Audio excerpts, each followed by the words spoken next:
Have you ever found yourself trying to convince someone to stay in your life, whether it's in a relationship, friendship, or any other bond? We've all been there, grasping for validation, hoping that if we try harder or say the right words, the other person will see our worth. But what if I told you that ancient Stoic philosophy teaches us something radically different? What if the best response is not convincing them to stay at all? In today's video, we'll explore what the Stoics would advise you to do instead, based on timeless wisdom that can free you from unnecessary emotional suffering. Welcome to Stoic Mindset. Let's dive into the Stoic way to handle this. Life is filled with relationships, and the natural desire to belong often leads us to do almost anything to keep someone close. But the Stoics, known for their profound insight into human nature, had a different take on attachment and loss. They believed that trying to convince someone to stay with you, especially when their heart or mind is elsewhere, is not just futile, but goes against the very principles of living in harmony with nature.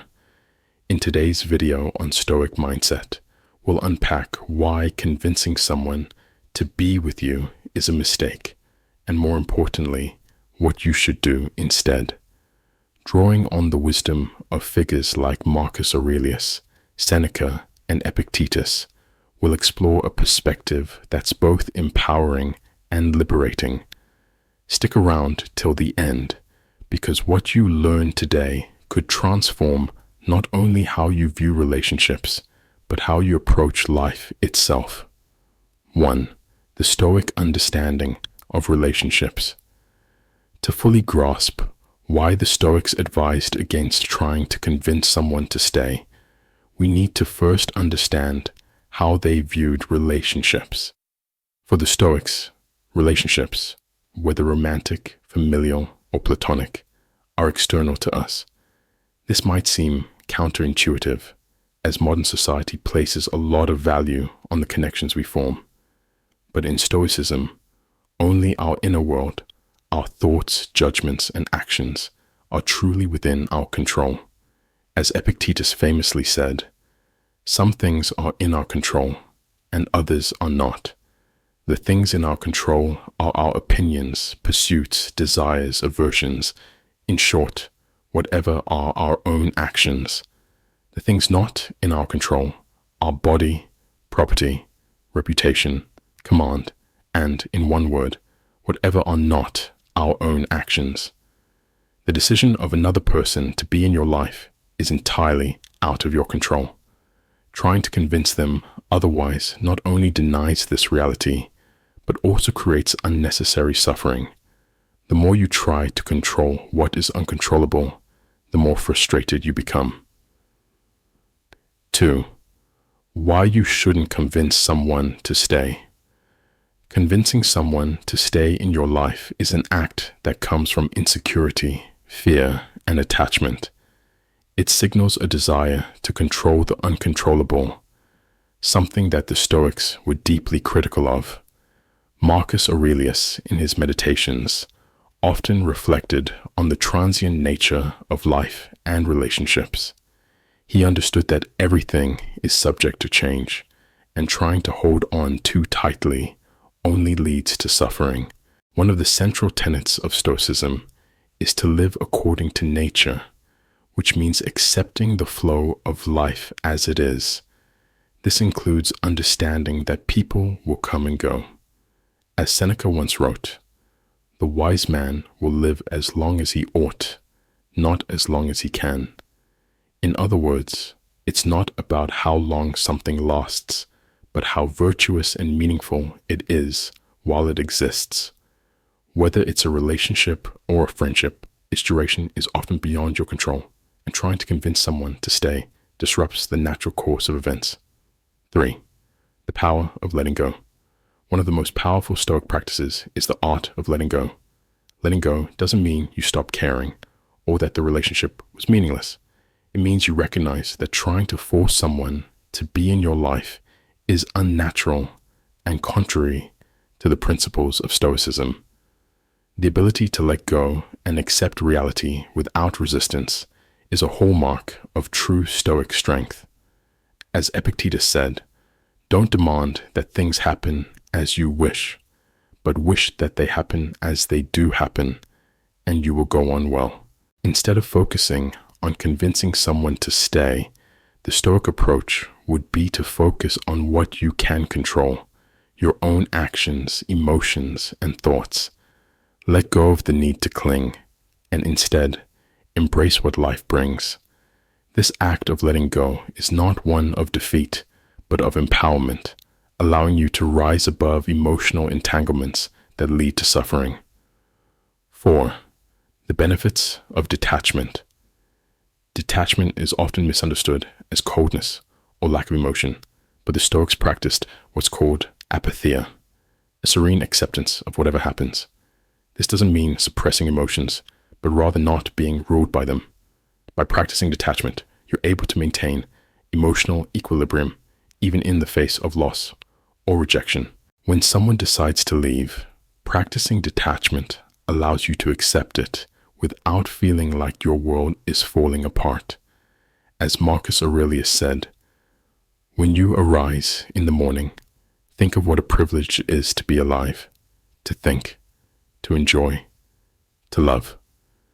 This quote highlights the Stoic belief in appreciating what you have while you have it, without becoming attached to the idea that it must last forever.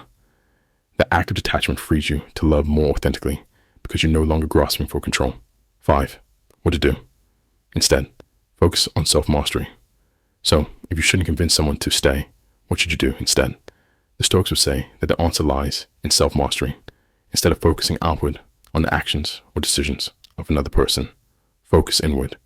Strengthen your own virtues, practice resilience, and cultivate inner peace. Epictetus once said, "He who is not happy with little will never be happy with much." This quote underscores the importance of self-sufficiency. If you rely on others for your happiness or sense of worth, you will always be at the mercy of external forces. But if you cultivate your inner self, your reason, your virtues, your ability to find joy in your own company, you will be unshakable. The more you invest in yourself, the less you will feel the need to convince anyone to be with you. Instead, you become someone who is worth being around, not out of desperation, but because of the strength and serenity you embody. 6. A practical Stoic exercise, negative visualization. One powerful Stoic exercise that can help you embrace this mindset is negative visualization. This involves imagining the loss of something or someone you hold dear, not to invite misfortune, but to prepare yourself mentally and emotionally. By visualizing the end of a relationship before it happens, you can lessen the blow and accept it more gracefully when it does. As Seneca wrote, "We suffer more often in imagination than in reality." By practicing negative visualization, you train your mind to accept the impermanence of life, including relationships. This helps you detach from the need to convince others to stay, and instead allows you to embrace whatever happens with grace. 7. Final thoughts. Embracing freedom. In the end, the Stoic approach is all about freedom. Freedom from the need to control others, freedom from the fear of rejection, and freedom from the emotional turmoil that comes from attachment. By letting go of the need to convince someone to stay in your life, you free yourself to live authentically and in harmony with nature. Remember, as Marcus Aurelius said, the happiness of your life depends upon the quality of your thoughts. Your happiness, peace, and fulfillment are within your control, and they do not depend on whether someone stays or leaves. Focus on becoming the best version of yourself and let others make their own choices. Thank you for watching today's episode of Stoic Mindset. If you found this video helpful, don't forget to like, subscribe, and share it with someone who might need this Stoic wisdom in their life. Stay resilient, stay strong, and remember, never convince anyone to stay. Instead, live in accordance with your true nature. This has been another episode from Stoic Mindset. Remember, the goal of Stoicism is not to avoid relationships or emotions, but to engage with them in a way that fosters inner peace and resilience. If you've enjoyed this journey into ancient wisdom, hit the notification bell so you never miss out on more Stoic insights to transform your life. Until next time, be well and keep practicing Stoic philosophy.